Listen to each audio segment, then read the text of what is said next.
as a speaker and a Western woman who, according to the Dalai Lama, by the way, is about to save the world, I have a huge responsibility to share this message. I saw the devil, and all I really saw was an angel in pain. And that's the truth of things.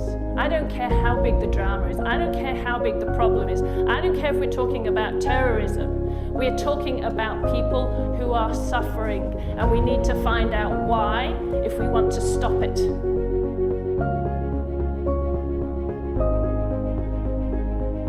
Now the problem, as Jack Sparrow said, is not the problem. The problem is your attitude to the problem.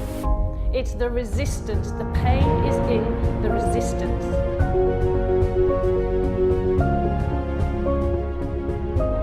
Bullying is not the problem. Our culture is not the problem. It's our ability to say no to bullying, dominant and abusive and controlling behaviours.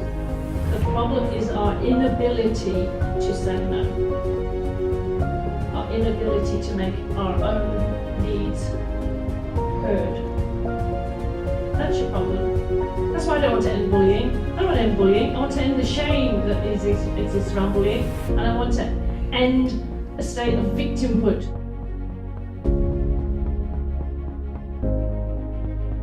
You can't climb a mountain if it's not there. I'm not opposed to bullying at all.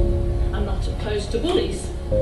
In fact, as far as I'm concerned, a bully is someone who externalizes their pain, and a victim is someone who internalizes their pain. They work together as a team to create the perfect opportunity for them both to grow.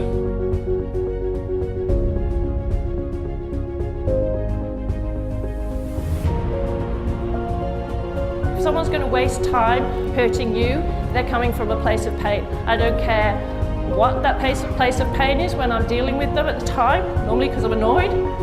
But the truth is, they're coming from a place of pain. So just forgive that. That person isn't operating at full capacity. If it's your boss, forgive that and do something about it.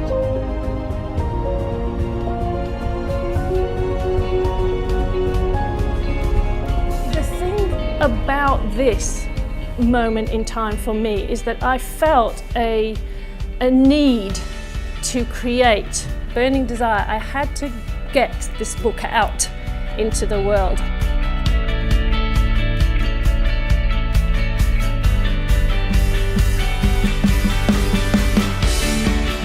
As loving human beings, and we are able to talk about the decisions that we're making as loving human beings, whatever philosophy or approach you take, it's essential that we come from the point of love if we are to make a change.